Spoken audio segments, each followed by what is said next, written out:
Beberapa ahli yang menyebutkan bahwa dua jenis air mata ini tidak sama dan memiliki beberapa perbedaan. Hal yang menjadi pembeda antara air mata sedih dan bahagia adalah emosi yang dimunculkan. Dan ternyata dua jenis air mata ini memiliki kandungan yang hampir mirip. Dalam sebuah penelitian, air mata memiliki struktur mikroskopis yang unik. Struktur ini tentu hanya bisa dilihat melalui mikroskop. Air mata sedih atau bahagia yang disebut dengan air mata emosi biasanya akan dipengaruhi oleh beberapa kandungan kimia. Pada air mata emosi akan ada kandungan garam dan protein hormon yaitu leusin dan kepalin. Hormon tersebut memiliki kemampuan untuk menghilangkan rasa sakit alami yang disebabkan stres. Bahkan air mata juga disebut sebagai suatu kompleks dan penting pada manusia. Sebanyak 272 kasus DBD tercatat di Kabupaten Buleleng dan jumlah tersebut mengalami penurunan jika dibandingkan dengan 381 kasus yang terjadi pada tahun 2023 di periode bulan yang sama. Rincian jumlah kasus DBD di Buleleng hingga tahun ini adalah 82 kasus di bulan Januari, 99 kasus di bulan Februari dan 91 kasus di bulan Maret ya. Dan tercatat ada 10 desa dengan kasus DBD tertinggi pada periode Januari hingga Maret 2024 yakni Desa Patas 20 kasus, Kali Bukbuk 14 kasus, Kayu Putih 13 kasus, Kali Asem 13 kasus, Anturan 12 kasus, Pemaron 11, Panji 11, Kerobokan 9, Grogak 7 dan Culukan Bawang 6 kasus. Penjabat Bupati Buleleng Ketut Lihatnyane mengatakan pihaknya telah meminta Dinas Kesehatan untuk menggalakkan kembali upaya mitigasi penyakit musiman tersebut. Dan upaya mitigasi ini pendengar bertujuan untuk mencegah lonjakan kasus DBD seperti yang terjadi di wilayah lain di Bali. Dan tidak ingin penanganan DBD di Buleleng dilakukan setelah adanya penemuan kasus. Yang membawa kuman penyakit ini, kemudian kuman penyakitnya itu sendiri sama lingkungan. Nah, yang sekarang di musim pancaroba ini yang sangat mempengaruhi berarti kan faktor lingkungan jadinya gitu. Oke, berarti faktor itu yang memang menjadi penyebab utama, faktor lingkungan Kenten. Ya, faktor lingkungan. Nah, dengan kita melihat bahwa ini ada pengaruh besar dari lingkungan, hal inilah yang seharusnya bisa kita modifikasi. Modifikasi dalam artian kita lakukan tindakan dalam hal inilah pencegahan sehingga kondisi penyakit ini paling tidak kan tidak sampai jumlahnya itu banyak dan kalaupun ada itu tidak sampai menimbulkan kondisi yang berat bahkan sampai meninggal bagi yang terkena untuk demam dengue ini gitu. Oke. Hingga memasuki bulan April ini apakah memang ada kasus DBD Pak ditemukan? Ada memang seperti yang saya pantau di rumah sakit saya di Kertausada ya, cenderung kondisinya meningkat walaupun memang dari sisi jumlah kalau kita bandingkan dengan tahun-tahun sebelumnya memang ada penurunan. Tetapi kan apapun itu meskipun penurunan kan kita tidak boleh abai ya, abai dengan kondisi ini. Padahal sebenarnya kalau untuk demam dengue itu sendiri sebenarnya proaktif partisipasi masyarakat sangat besar peranannya untuk menurunkan insiden terjadinya demam dengue ini. Kenapa saya bilang seperti itu? Balik lagi ke pernyataan saya di awal yang masalah lingkungan. Jadi ingat kembali hal yang sederhana 3M ya. Jadi jangan sampai ada air yang tertampung, membersihkan lingkungan, kemudian saluran air diusahakan mengalir lancar. Karena kalau sudah dengan seperti itu, otomatis pasti nanti lingkungannya tidak pas untuk berkembang biaknya demam dengue ini. Nah, sehingga nyamuk-nyamuk yang membawa kuman demam dengue ini akan menjadi tidak ada tempat ya untuk berkembang biak. Nah, inilah yang nanti pasti akan menurunkan insiden kejadian dari demam dengue ini. Gitu. Jangan selalu, mohon maaf ini, masyarakat kalau mungkin berpikir udah pogging aja selesai masalahnya. Tidak gitu. Karena yang paling penting ini sebenarnya adalah partisipasi masyarakat dalam menjaga lingkungan. Makanya kita kenalkan 3M itu. Berarti yang harus dilakukan saat musim pancaroba dengan penyakit DBD ini cukup 3M saja Pak? Sebenarnya sangat-sangat cukup sebenarnya. Yang penting itu dilaksanakan secara konsisten, secara teratur, kemudian semuanya juga melaksanakan gitu. Kompak lah masyarakat. Jadi tidak hanya di satu lingkungan aja melaksanakan gerakan 3M ini dengan baik, kemudian lingkungan yang lain mungkin tidak terlalu. Karena kan kita bicara namanya nyamuk kan, dia kan sangat luas sekali jangkauannya ya. Jadi kalau dia di satu lingkungan tidak ada tempat yang bagus untuk berkembang biak, di tempat lain ada, nah ini malah menimbulkan tetap aja akan terjadi penularan. Apalagi posisi kayak tempat di kota ini yang banyak lingkungannya cukup padat ya. Jadi ini akan sangat-sangat gampang untuk terjadi penularan gitu. Oke. Berarti tidak mengandalkan tindakan ataupun terobosan-terobosan dari pemerintah. Betul. Karena kan apa yang dilakukan pemerintah ini kan selalu sebenarnya awal itu pasti yang masalah 3M ini digencarkan gitu. Kemudian masyarakat jangan terpaku, mohon maaf, pogging saja tidak. Jadi ini artinya kan lebih banyak peran serta masyarakat. Kan balik lagi seperti COVID kemarin. COVID kemarin kan ternyata yang sangat-sangat berperan untuk menurunkan insiden itu kan peran masyarakat. Ya. Jadi itulah makanya pada kesempatan ini saya ingin sekali menyampaikan bagaimana agar masyarakat khususnya di Kabupaten Buleleng agar lebih aktif berperan serta untuk hanya dengan sesederhana melaksanakan 3M. Tinggal sekarang bagaimana konsistensi. Iya, kalau toh sudah menerapkan 3M Pak ya, dari masyarakat itu sendiri, baik kebersihan lingkungan di rumah ataupun di lingkungan sekitarnya begitu. Tetapi ternyata kena juga DB, kenanya di luar. Nah, ini seperti apa Dok kalau menyikapi hal itu? Sebenarnya kan kalau sudah terdeteksi terkena demam dengue dan saya sangat yakin karena kebetulan saya juga sebagai ketua Ikatan Dokter Indonesia Cabang Buleleng, anggota-anggota kami seluruh dokter di Kabupaten Buleleng itu saya yakin mereka semua sudah paham dan kalau mendiagnosis demam dengue ini, jadi bagi masyarakat yang sudah terkena demam dengue merasa ada gejala, terutama kan biasanya aware-nya itu kalau ngerasa panas ya. Walaupun sebenarnya untuk demam dengue sendiri gejalanya bukan cuma panas saja. Ada pernah kalau saya pribadi ketemu itu gejalanya malah tidak ada panas, hanya pusing saya. Tapi begitu kita cek laboratorium darah terutama ya untuk diagnosis pastinya ternyata positif demam dengue. Jadi kalau sudah terkena demam dengue yang utama sekali adalah ikutin apa yang menjadi saran daripada dokter gitu. Jadi dokter itu pasti akan menyarankan, kan ini kan sifatnya demam dengue ini kan bukan seperti penyakit karena infeksi ya. Infeksi artinya infeksi bakteri. Kalau infeksi bakteri dia itu akan sembuh dengan penggunaan antibiotika. Karena antibiotika ini adalah senjata utama untuk menyembuhkan infeksi bakterinya. Tapi kalau untuk demam dengue ini dia itu akan mengikuti pola dia. Pola itu karena ini kan sifatnya itu kayak seperti infeksi virus yang self limiting disease. Jadi tubuh kita lah yang akan menyembuhkan. Cuman dia ada memakai pola, artinya di hari rata-rata di hari pertama sampai hari ke-5 itu akan cenderung panas dia. Nah, pada waktu panas kita kasihlah penurunan panas agar yang terkena sakit itu lebih nyaman lah. Sama kalau ada keluhan yang lain kayak mual itu kita kasih obat anti mual.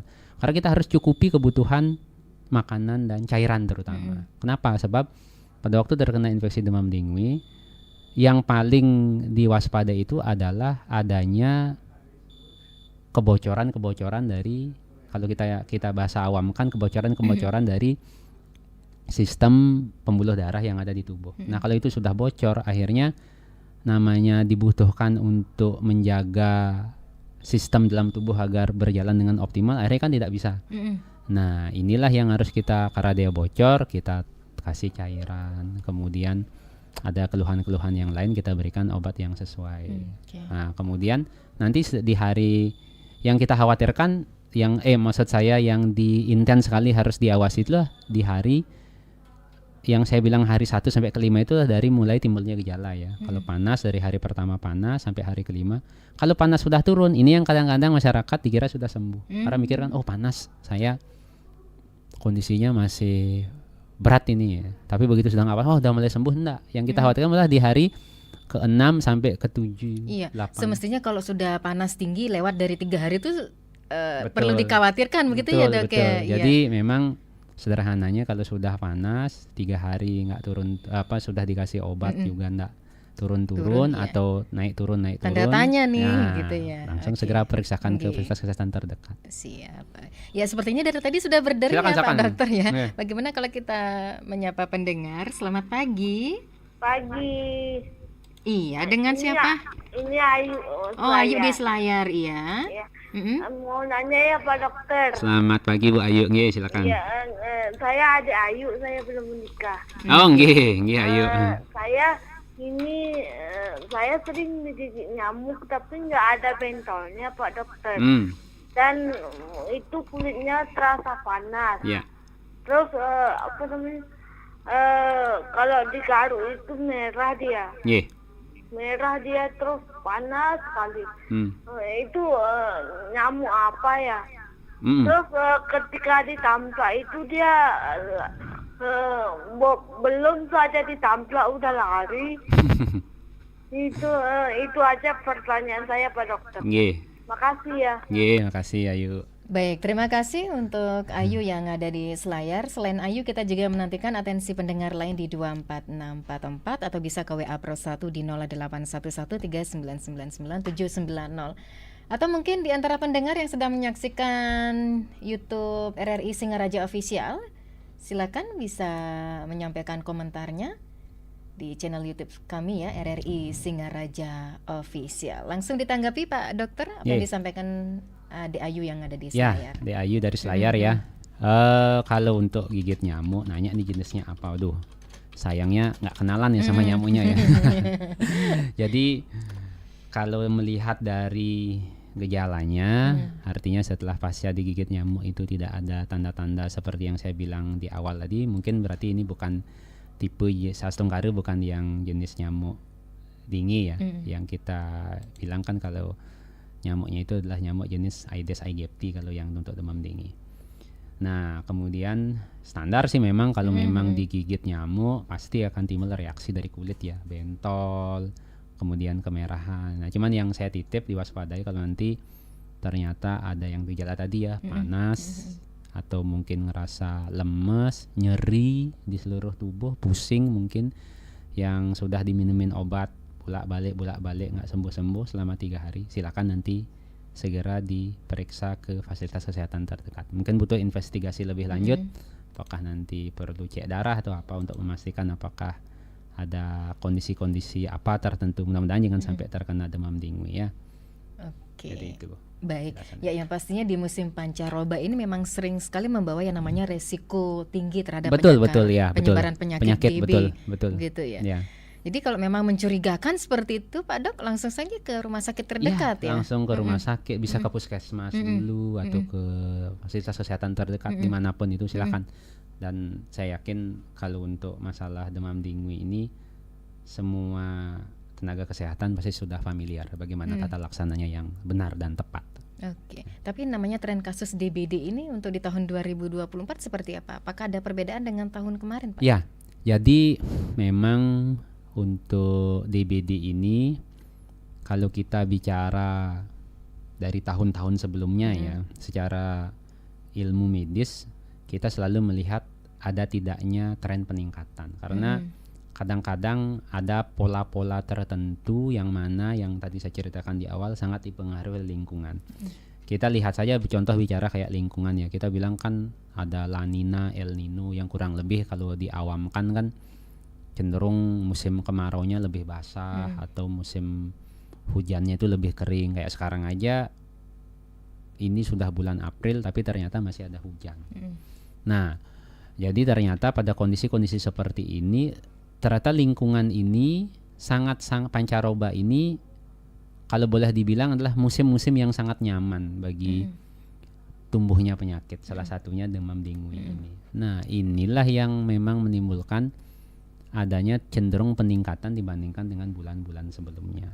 Akan tetapi kalau kita bicara bandingkan dengan data-data tahun sebelumnya, memang ada terjadi penurunan.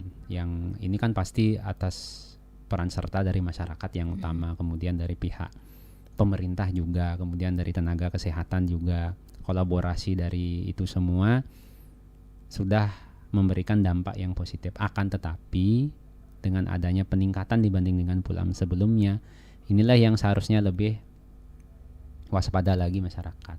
Karena sekali lagi kan pencegahannya kan sederhana. Tinggal ayo diniatkan, konsisten, paling tidak di lingkungan rumah sekitar lah.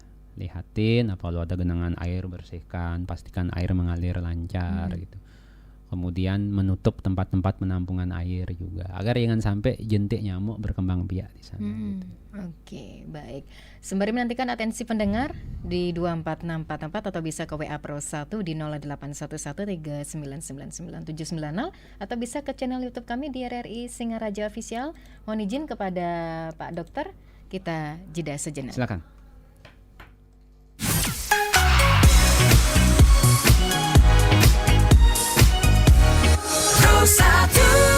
Besti, jalan-jalan yuk. Kita keliling kota. Enggak pulang kantor capek. Mending aku istirahat. Ya elah, nggak asik banget.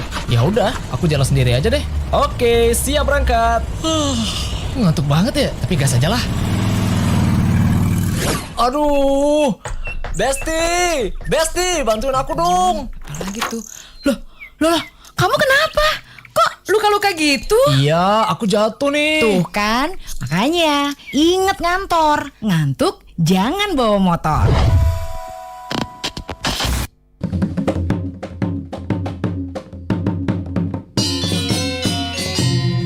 Tari Kreasi Endek Anget, ide garapan IKD Rio Juliarta Putra dengan koreografer Niko Mangtasya Juliani Putri. Terinspirasi dari tari yang dibawakan Sangga Seni Bayu Teja Budaya pada PKB tahun 2019, yaitu Tari Bayu Jantra Pengamesan. Tari ini menggambarkan bahwa Bali khususnya Desa Kalianget memiliki kebudayaan dan kegiatan yang unik dalam bermasyarakat dalam keharmonisan. Proses pembuatan endek anget dari awal sampai akhir mengekspresikan perasaan tenang dan gembira. Dengan iringan tabuh saling bersahutan mencirikan adanya semangat dari sang pengrajin, yaitu pada elemen-elemen penonjolan instrumen reong, kendang, dan suling. Secara tidak langsung, tarian endek anget membuktikan bahwa tradisi membuat endek dengan menenun di Kalianget sudah ada dan diwariskan turun-temurun sampai saat ini, dan endek Kalianget ini masih tetap eksis digunakan sebagai busana kantor maupun dalam berbagai kegiatan lainnya.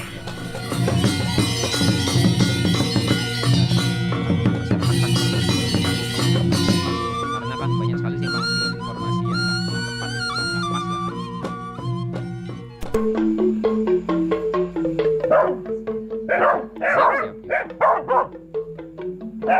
Hus, Butu, tolong ini anjingnya diikat. Saya mau digigit ini, Butu. Aduh, tenang Bu, tenang. Anjingnya nggak galak kok. Kalau sudah pelihara anjing gini, sebaiknya diikat ya Bu, biar tidak menggigit orang nanti, agar tidak terinfeksi rabies juga. Ini anjingnya sudah dapat vaksin rabies belum Bu? Dulu sudah divaksin sih Bu, awal saya pelihara. Sudah berapa tahun itu? Vaksin rabies harus rutin diberikan Bu. Anjingnya ini bisa dibawa ke dokter hewan atau ke puskeswan yang terdekat tentunya Bu. Wah, saya kira cukup sekali saja dapat vaksin rabies. Iya deh, sekarang saya bawa ke puskeswan Bu. Vaksinasi rutin rabies adalah cara terbaik dan satu-satunya untuk menjaga kita dan anjing peliharaan kesayangan tetap aman. Kanal informasi dan inspirasi Pro 1. Iya, pendengar, bahaya DBD dan pencegahannya di musim pancaroba tentu saja dalam dialog interaktif Hai Balikan Ken pagi ini bersama narasumber Bapak Dr. Iwayan Parne Arianto Mars selaku Direktur Rumah Sakit Kertausada. Pak Dokter, sudah ada yang beratensi di WA-nya Pro 1 dari Ibu Made yang ada di Sambangan mempertanyakan dengan program Wolbachia begitu ya di Singaraja, apakah berjalan? Apakah bisa membantu hal itu untuk pencegahan DBD? Silakan jawabannya Pak Dokter. Jadi saya sedikit perlu berikan keterangan terkait dengan program Wolbachia ini ya. Jadi program Wolbachia ini adalah salah satu bentuk intervensi intervensi, kalau tadi kan kita bicara intervensinya kan di lingkungan ya. Cuman yang sekarang kita intervensinya ini di agentnya Agentnya yaitu nyamuk Aedes aegypti, yang mana di dalam tubuh nyamuk Aedes aegypti ini kan terdapat virus dingi, demam dingin ini. Nah, pada Wolbachia ini, jadi Wolbachia ini adalah bakteri Wolbachia. Gunanya dari bakteri Wolbachia ini, apabila bakteri Wolbachia ini kita masukkan ke dalam nyamuk Aedes aegypti, ternyata dia mampu memblok itu mencegah agar jangan sampai virus dingi ini berkembang biak di dalam tubuh nyamuk itu, sehingga nyamuk-nyamuk ini tidak akan bisa lagi menularkan virus demam dengue. Karena demam dengue ini tanpa perantaraan dari nyamuk, dia tidak akan bisa menular ke manusia. Makanya kan penularannya lewat gigitan kan, digigit, kemudian virusnya demam dengue ini masuk ke dalam tubuh manusianya. Nah, kemudian nyamuk-nyamuk yang sudah mengandung bakteri Wolbachia di dalamnya, apabila dia, kan ini kan ada nyamuk jantan, nyamuk betina, dia kawin, ternyata itu menghasilkan nyamuk-nyamuk yang tidak memiliki, anak-anaknya itu tidak memiliki kemampuan untuk menularkan demam dengue. Inilah yang akan menimbulkan kemampuan daripada sang penular ini, sang nyamuk ini menjadi berkurang. Nah, otomatis insiden terjadinya demam dengue ini akan turun, dan kemudian walaupun yang sudah terkena ini kondisinya tidak terlalu parah. Sekarang kalau ditanya, memang sudah ada buktinya, sudah, dan ini sudah terbukti secara penelitian itu berhasil di Jogja. Nah, sekarang apakah untuk di Buleleng sendiri sudah pernah dilakukan? Sampai sekarang itu belum dilakukan, karena mungkin masih kita ingat kejadian beberapa bulan yang lampau. Sebenarnya kan Bali ini kan mau dijadikan pilot project, salah satu diberikan proyek lagi untuk melaksanakan sistem penanggulangan demam dengue dengan bakteri Wolbachia ini. Cuman memang pada waktu itu ada hal-hal yang makin menurut pemerintah dirasa belum pas, sehingga waktu itu belum dilaksanakan gitu. Nah, sehingga ya kalau kita sekali lagi kalau ditanyakan apakah kira-kira bisa berhasil apa tidak, kalau kita melihat adanya contoh, sudah ada contoh seperti itu, saya rasa kalau memang kalau pendapat saya secara pribadi ya, kalau kita bicara sekarang masalah penanggulangan demam dengue, kalau memang sudah ada contoh ternyata itu terbukti berhasil, ayo, kenapa kita tidak melaksanakan hal itu? Tapi tentu saja kan ini kembali lagi berpulang kepada yang berwenang di sinilah pemerintah kan, lewat sektor kesehatan. Tentu saja kan pemerintah pasti akan ada beberapa pertimbangan, dan itu kalau memang dilaksanakan, ya harapan kita bersama tentu saja agar ini dapat memberikan manfaat. Tapi tentu saja sekali lagi jangan hanya mengandalkan satu sisi saja.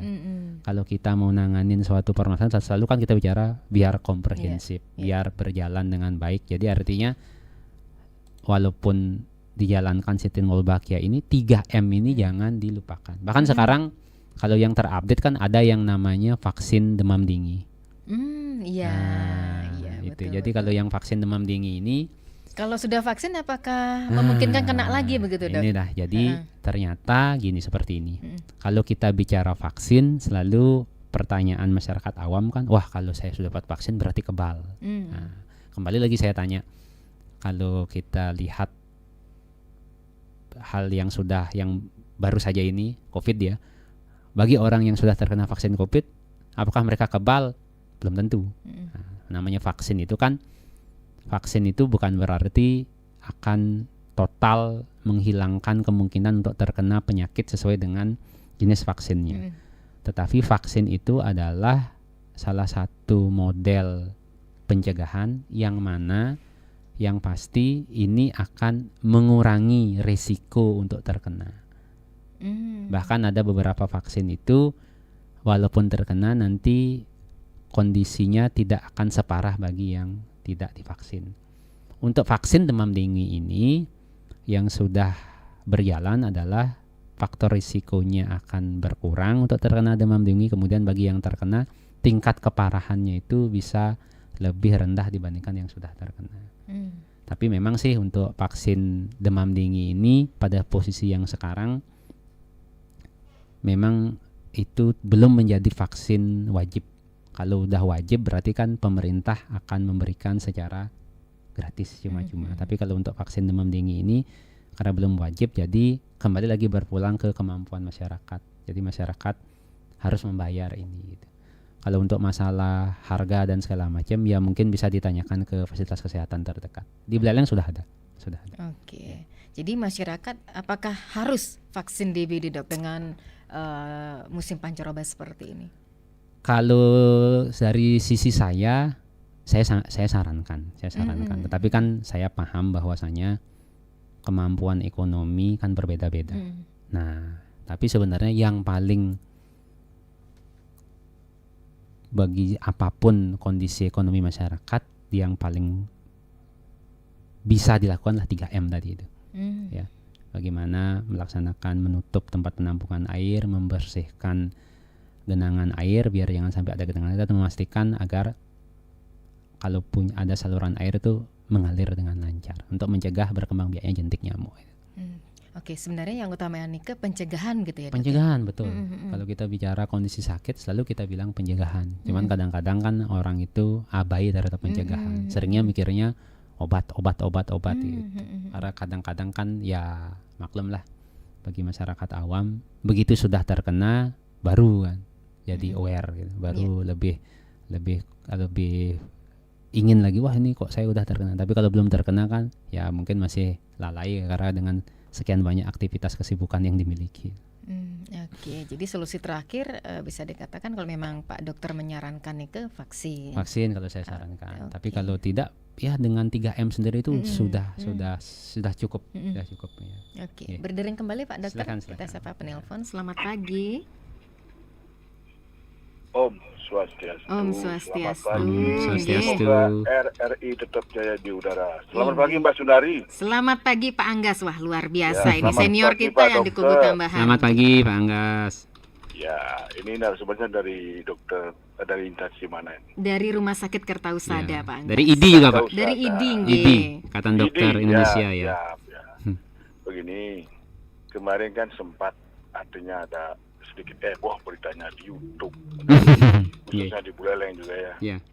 Padahal kan di desa-desa sudah ada yang menata untuk contoh nyamuk seperti ini. Jadi artinya mungkin ya ini dah karena miskomunikasi ya antara penyelenggara dengan Pemkab setempat sampai Pemkab setempat yaitu PJ Bupati merapakan barisan emergensi gitu untuk kepada dinas pendidikan, dinas kesehatan Kabupaten Buleleng.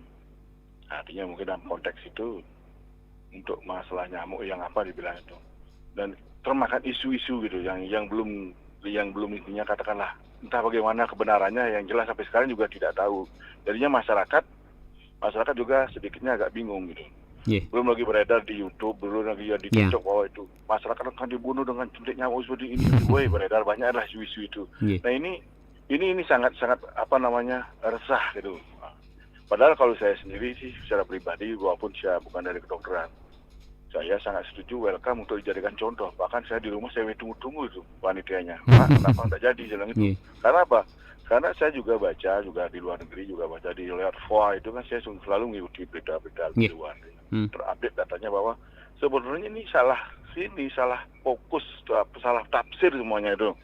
Sehingga apa yang jadinya ditafsirkan mereka itu terlalu berlebihan gitu. Jadi tidak pada ini, terutama yang tidak setuju dulu ya, mohon maaf ya, karena mungkin saya di sini garis bawahi, bukan saya menuduh sih kurang koordinasinya mungkin dari pihak penyelenggara kepada instansi terkait, atau mungkin tidak dibuat beracara, terus dampak daripada ahlinya punya sertifikasi pandai. Mungkin saya kira mungkin itu aja mungkin kurang. Tetapi saya welcome dengan yang di rumah. Saya sampai bahkan rumah saya contoh, sampai saya pengaruhi juga teman-teman. Oh sekarang apa? Ini bagus ini jalan itu. Karena apa? Karena saya sudah baca sebenarnya di luar gitu. Jadi ini kan artinya kan percaya dengan isu-isu, kan belum tentu isu itu juga bisa saja hoax seperti sekarang ya. Tadi kan pembuktiannya pembunuhannya itu kan belum ada. Jadi sudah ngetuk maluan cara Bali ini gitu. Ngetuk malu kayak ini gitu. Nah ini juga sosialisasi lebih dini kan intinya, sehingga nanti masyarakat terutama bisa nanti memberikan suatu pemahaman atau edukasi kepada ahlinya yang sudah punya sertifikasi di kedokteran bidang itu. Itu saya kira mungkin Pak. Mudah-mudahan ini bisa berlanjut dan sehingga nanti bisa ke depan terus dilanjutkan kembali program tersebut Pak. Saya sangat setuju soal itu bagi masyarakat Buleleng. Setuju lakukan itu Pak. Karena Pak ini apa-apa menjaga ini malu nih konten itu tidak bagus yang masyarakatnya terutama yang berada di desa-desa. Dan itu pun mungkin lewat lurah atau camat bisa disosialisasikan dengan pemahaman ini dia bisa ngerti gitu. Jadi kalau ada misalnya katakanlah yang ngomong-ngomong itu aja argumentasi kita pembuktian nanti biar nanti dia asal ngomong. Itu yang pertama. Yang kedua gini Pak, ini kan musim hujan sudah berlalu. Biasanya sekarang ini sedang banyak berkembang nyamuk DB yang darah itu ya. Terus apakah dengan adanya kita fogging itu bisa mengurangi di desa-desa bisa mengurangi jadi mencegah untuk demam berdarah ini? Apa kadang-kadang foggingnya kan begini, mohon maaf sekali ini ya, ini yang sering di lapangan. Begitu ada kejadian baru di fogging. Kalau tidak ada kejadian tidak gitu. Tapi kan ada juga yang namanya selain warga masyarakat, tokoh masyarakat yang aturan ayah tuh. Jadi mungkin misalnya di salah satu desa, biarpun misalnya katakanlah tidak ada kena di sana atau ada kena, itu tetap dia ayah kepada masyarakat untuk mungkin salah satu dokter yang ada di Singaraja. Saya tidak mau sebut namanya ya. Jadi itu sih sering saya lihat. Pertanyaan saya kepada Pak Rudet, apakah nanti kalau rutinitas berapa bulan harus kita ajak fogging di dalam menjalankan fogging itu, apakah seminggu atau sebulan sekali atau 2 bulan sekali? Karena saya lihat obatnya itu kan lumayan mahal juga. Kalau fogging itu misalnya kan kalau dari pemerintah kan harus regulasinya banyak sekali. Minta dari Dinas Kesehatan Provinsi Bali lagu, mantan wakari selain Jawa Bali ini mancan banget kan udah Provinsi Bali ini Dinas Kesehatan asalnya 3 bulan 4 bulan lagi anggaran lain lagi. Akhirnya di Indo di perubahan terus gitu aja. Artinya pertanyaan saya satu aja simpel Pak. Berapa bulan sekali harus di-fogging setiap daerah tersebut? Itu aja pertanyaan saya. Sekian, terima kasih. Santi. Baik, terima kasih Pak Anggas yang ada di Kubu Tambahan. Luar biasa sekali apa yang menjadi penyampaian Pak Anggas terkait yang sempat sedikit heboh ya Pak ya, pemberitaan sebelumnya nih dan juga pertanyaan dari Pak Anggas mengenai fogging. Ini apakah efektif untuk mencegah DB dan fogging itu dilakukan apakah ketika ada kejadian baru dilakukan fogging, kalau tidak ya tidak ada begitu mungkin ya, atau sebulan dan seminggu nih efektivitasnya atau efektifnya berapa kali fogging dilakukan. Selamat pagi. Selamat pagi, Iya Pak Sudarsana. Ya betul kali Mbak Ayu. Silakan Bapak. Selamat pagi, Om Swastiastu Pak Dokter. Om Swastiastu Bapak. Terima kasih atas informasinya terkait dengan bahaya DB dan pencegahan. Tentang setelah kita lihat kejadian-kejadian ini terjadi di musim-musim setelah musim hujan Jawa itu mengalir ke musim kemarau. Tentunya kita harus tetap waspada bagaimana cara pencegahan. Tadi sudah banyak disampaikan untuk terima banyak. Di mana yang pertama kita harus melaksanakan 3M dan juga pembersihan intern di rumah kita, utama adanya genangan-genangan air dalam kaleng dan lain sebagainya. Itu harus tetap kita bersihkan, jangan sampai tidak ada hal-hal sehingga tidak terjadi pengembangan nyamuk yang sangat membahayakan terkait dengan DB tersebut. Dan juga perlu kita perhatikan di luar lingkungan kita, utama adanya rumah-rumah kosong yang ada di lingkungan kita. Itu sangat bahaya sekali karena tidak ada yang memelihara. Di sana sering terjadi pengembangan nyamuk. Itu perlu kita bersihkan. Dan juga terjadi di rumah kami ada di sebelah utara, rumahnya tidak ditempati. Ini kami mengambil inisiatif dengan membersih, dengan tidak memberitahu orangnya karena tidak ada di tempat. Banyak sekali ada air yang tergenang dan juga pohon-pohon yang tumbuh sangat meluas sekali. Sehingga kami bersihkan. Kami sangat takut sekali dengan hal tersebut itu, agar tidak terjadi pengembangan nyamuk. Tentunya di sini kami ada pertanyaan pada Bapak. Mohon dijelaskan pada masyarakat gejala-gejala DB yang sangat membahayakan seperti apa dan bagaimana pencegahannya. Itu saja kami sampaikan. Mudah-mudahan DB di Buleleng tidak memakan korban. Sekian, terima kasih lebihnya. Om Santi.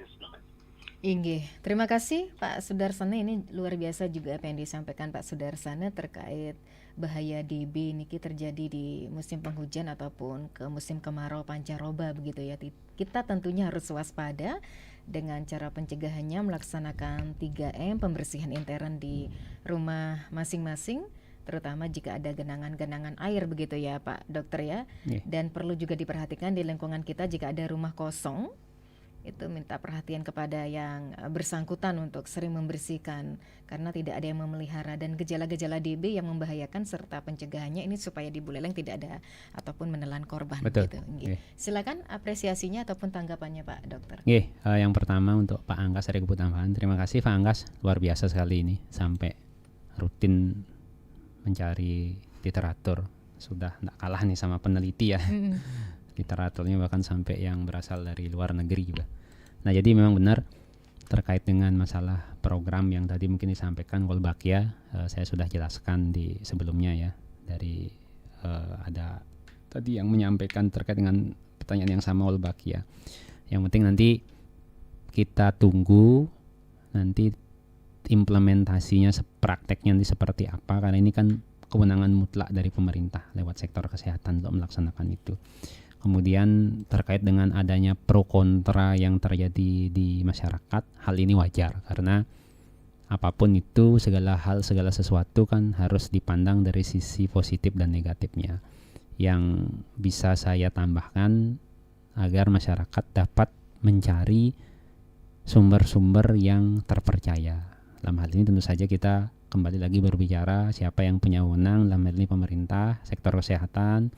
Kemudian apa-apa yang menjadi arahan dari pemerintah, mohon itulah yang akan kita ikuti karena kita yakini apapun itu pasti pemerintah kan tidak mungkin akan mau mencelakai rakyatnya sendiri. Jadi ya kita tunggu saja nanti seperti apa teknis tindak lanjutnya. Kemudian yang kedua terkait dengan masalah fogging ya. Fogging itu adalah salah satu intervensi kepada dalam hal ini ke nyamuk yang menularkan virus demam dengue-nya. Fogging itu dia itu dengan mempergunakan zat kimia tertentu dalam bentuk asap, kemudian itu sasarannya adalah nyamuk dewasa. Nah, jadi ketentuan fogging itu akan dilaksanakan kalau ada kasus positif di suatu area lingkungan. Kalau sudah ada kasus positif demam dengue, bisa dipertimbangkan untuk dilaksanakan fogging. Dan fogging itu dilaksanakan biasanya itu rata-rata seminggu pasca terjadinya kasus, karena dianggap itulah waktu yang paling efektif untuk melaksanakan fogging. Karena kalau fogging ini harus juga mempertimbangkan waktunya. Makanya kan sering kita lihat fogging dilaksanakan pagi hari gitu. Karena kenapa pagi hari? Jadi dia itu memang sengaja mencari pada masa di mana nyamuk itu dianggap sedang istirahat. Karena aktifnya nyamuk itu untuk menggigit itu kan rata-rata dari 8 pagi sampai jam 11 pagi. Kemudian dari jam 2 siang sampai jam 5 sore. Nah, bisa di sebelum jam itu atau di antara jam 11 siang dan jam 14 siang. Nah, Karena yang diincar itu adalah nyamuk dewasa. Nah, kemudian kalau ini nggak dilaksanakan dengan tepat, malah bisa ada risiko nyamuknya malah menjadi kebal nanti terhadap fogging, sehingga nanti keinginan untuk membunuh nyamuk dewasa ini tidak akan berjalan optimal. Dan yang penting sekali adalah jangan dianggap dengan fogging masalah selesai. Fogging itu akan efektif kalau ditambah dikombinasi dengan 3M tadi. Nah, sehingga nyamuk dewasanya dibunuh, kemudian bagi yang masih dalam bentuk jentik-jentik, masih nyamuk yang belum menjadi nyamuk yang bisa terbang itu, kalau dengan 3M itu kan akan yang memusnahkan. Nah, inilah yang makanya pentingnya 3M ini juga harus wajib dijalankan. Dan bagus sekali tadi dari Pak Anggas, dan ada lagi Bapak yang sesudahnya Pak Anggas itu menyampaikan, bahkan dia sampai aware kalau ada rumah-rumah kosong. Nah, karena ini kan pasti akan terlepas dari pengawasan. Di sana pasti faktor risikonya tinggi itu. Nah, sehingga juga makanya ini kan di Bali itu kan kita punya sistem yang sangat bagus sekali sebenarnya. Kan kayak membersihkan lingkungan di Banjar dan lain sebagainya. Jadi hal-hal inilah yang perlu kita galakkan, optimalkan lagi. Kemudian mengulang kembali ya, ada pertanyaan terkait dengan gejala demam dengue. Apa sih yang gejala-gejala yang paling berbahaya? Nah, jadi gini, demam dengue ini ada virusnya ini ada 4 jenis dia. Jadi DEN 1 sampai DEN 4. Nah, kalau DEN 1 sama DEN 2 itu rata-rata masih mengikuti pakem dia. Pakem artinya panas. Gejala awal itu panas rata-rata dari hari pertama sampai hari kelima, kemudian dari 6-7 itu sudah mulai turun panasnya, tapi disinilah mulai banyak terjadi kebocoran-kebocoran yang tadi diceritakan, pembuluh darah, kemudian mulai ada kadang-kadang timbul mimisan segala macam.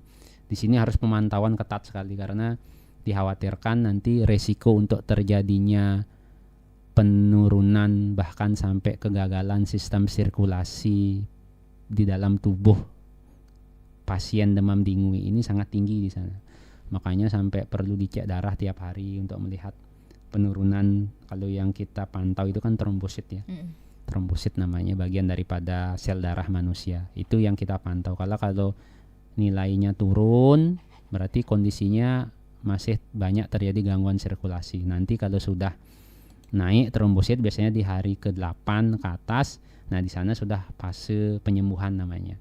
Nah, yang paling diwaspadai ini kalau udah terkena jenisnya yang DEN 4 sama DEN 5 itu udah kadang-kadang tanpa panas, pusing, nyeri, tiba-tiba baru di hari kedua, ketiga ternyata ini sudah mulai timbul gangguan pada sirkulasi yang biasanya yang ditanda itu ada karena trombositnya turun. Trombosit ini kan salah satunya dipakai untuk pembekuan darah, akhirnya darah gampang terjadi perdarahan spontan. Jadi yang paling harus waspada adalah misalnya pada waktu merasa nyeri-nyeri pada tubuh, kemudian walaupun tanpa panas ya, gosok gigi sebelumnya tidak pernah berdarah, gusinya kok tiba-tiba gusi saya berdarah, kemudian kok tiba-tiba hidung saya ada mimisan gitu. Nah, atau nyeri-nyeri pada perut yang kira-kira yang sebelumnya belum pernah terjadi gitu. Ini makanya pentingnya ayo periksakan ke fasilitas kesehatan terdekat. Nanti kan akan diinvestigasi lebih lanjut, bila mana diperlukan kan bisa dicek darah untuk melihat. Oke. Berarti jikalau memang ada gejala-gejala seperti itu harus secepatnya dicek begitu dicek ya. Jangan sampai ini menunggu, mungkin berpikir wah ini saya kan enggak panas. Kalau demam dengue kan harusnya panas, tapi beberapa kali kita pernah ketemu kasus malah tanpa panas dia gitu. Makanya inilah pentingnya biar enggak mengira-ngira, lebih bagus ke periksa langsung konsultasi kan ya. Jangan sampai terlambat ya Dok ya. Betul, jangan sampai terlambat. Karena memang ada kasus seperti itu ditemukan ya. Karena ada, saya sendiri pernah pengalaman. Jadi hanya pusing, kemudian tanpa panas, baru di hari kedua merasa badannya lemas gitu, pegel-pegel. Ternyata kebetulan kan ada modality pemeriksaan darah yang bisa cepat mengetahui positif apa tidaknya terkena demam dengue. Kita cek positif ternyata. Akhirnya cepat kita bisa pemantauan gitu. Karena kan tidak ada penanganan khusus sebenarnya demam dengue. Yang penting itu pemantauannya. Jadi pada waktu nanti kita udah tahu gangguan sirkulasi, kita harus cukupi kebutuhan cairan. Kemudian kita berikan terapi-terapi yang lain yang kurang lebih nanti menjaga kondisi tubuhnya agar jangan tambah ngedrop gitu. Karena intinya kan kita harus tunggu, pastikan nanti sebelum dia ke fase penyembuhan kondisi tubuhnya jangan sampai ngedrop. Itu intinya. Karena nanti ini tidak ada istilahnya, tidak ada terapi yang bisa kita, mungkin orang-orang kan kadang-kadang bilang ini, oh saya kasih jus sotong gitu. Atau saya kasih ini herbal ini untuk meningkatkan jumlah trombosit. Nggak bisa seperti itu. Karena ini memang penyakit virus itu self-limiting disease. Jadi hanya tubuh kita yang bisa memastikan untuk melawan penyakit ini. Makanya tubuh kita harus dijaga agar jangan ngedrop. Baik. Sampai menunggu fase penyembuhan. Baik, Pak Dokter, karena keterbatasan waktu nih, sebagai penutup, apa yang ingin Pak Dokter sampaikan begitu kepada pendengar terkait DBD dan juga pencegahannya? Mungkin semacam himbauan, harapan, pesan penting begitu Pak, silakan. Ya, jadi saya selaku narasumber pada kesempatan ini sekaligus sebagai Ketua Ikatan Dokter Indonesia Cabang Buleleng menghimbau kepada seluruh masyarakat khususnya di Kabupaten Buleleng, ayo sama-sama menjaga kondisi lingkungan, terlebih pada musim pancaroba seperti ini, kadang hujan, kadang panas. Itu adalah suasana lingkungan yang sangat-sangat disukai sekali oleh berkembangnya penyakit, salah satunya demam dengue ini. Untuk demam dengue yang paling sangat efektif, yang masyarakat punya peranan sangat besar untuk bisa mencegah terjadinya demam dengue ini adalah menggalakkan 3M. Menguras tempat penampungan air secara teratur, menutup tempat penampungan air, memastikan agar jangan sampai terjadi genangan, pastikan air itu dapat mengalir dengan lancar. Kemudian apabila mengalami gejala-gejala yang kira-kira ada kemungkinan terkena demam dengue, segera memeriksakan diri ke fasilitas kesehatan terdekat di tempat Semeton Buleleng berada dimanapun. Kemudian yang terakhir, tentu saja harus juga memastikan, menjaga juga untuk kebersihan lingkungan untuk diri sendiri dan keluarga. Sehingga di tengah-tengah musim pancaroba ini kondisi rekan-rekan semua akan dapat fit, beraktivitas seperti biasa tanpa nanti terganggu oleh adanya sakit-sakit tertentu yang pasti tentu saja akan harus mewajibkan rekan-rekan paling tidak kan minimal beristirahat ya, sehingga tidak dapat melaksanakan aktivitas sehari-hari. Demikian. Oke, baik. Terima kasih Pak Dokter atas kasih. penyampaiannya dalam dialog interaktif Hai Balikenken, dan luar biasa sekali Pak ya. Ini memang harus sering diedukasi Pak, diberikan edukasi atau sosialisasi ke masyarakat. Kalau kami di ID Buleleng ya, kemudian di seluruh fasilitas kesehatan, saya yakin kan medianya sekarang kan gampang ya. Mungkin ada yang sudah punya akun YouTube, kemudian Instagram atau TikTok mungkin. Silakan tapi cari yang resmi ya, dari memang dari sumber kesehatan yang terpercaya. Kemudian termasuk sektor kesehatan, Dinas Kesehatan Kabupaten Buleleng, pemerintah Kabupaten Buleleng kan sudah sangat rutin tuh memberikan edukasi. Itu saja dipatuhi. Jangan sampai dibingungkan dengan ada komentar ini itu. Yang penting kan kita cari yang sumber terpercaya. Oke. Baik, terima kasih Pak Dokter. Pesan penting yang terakhir itu adalah bagaimana kita harus konsisten yang namanya menerapkan 3M plus ya. Jangan hanya mengandalkan tindakan dan terobosan dari pemerintah daerah setempat. Ya, terima kasih Bapak Dr. Iwayan Parne Arianto Mars selaku Direktur Rumah Sakit Kertahusada atas waktu dan kesempatannya hadir bersama kita begitu ya dalam dialog interaktif Hai Balikenken. Selamat bertugas kembali Bapak. Terima kasih. Salam sehat selalu. Ya, pendengar, demikian dialog interaktif Hai Balikenken seputar topik bahaya DBD dan pencegahannya di musim pancaroba. Untuk Anda pendengar yang sudah beratensi, terima kasih atas atensinya. Mudah-mudahan dialog tadi bermanfaat untuk kita semua. Tetap bersama kami, Pro 1 RRI Singaraja, siaran kanal informasi dan inspirasi. 97,9 FM, 101,2 FM, dan AM 1080 kHz. Pro 1 RRI Singaraja, kanal informasi dan inspirasi.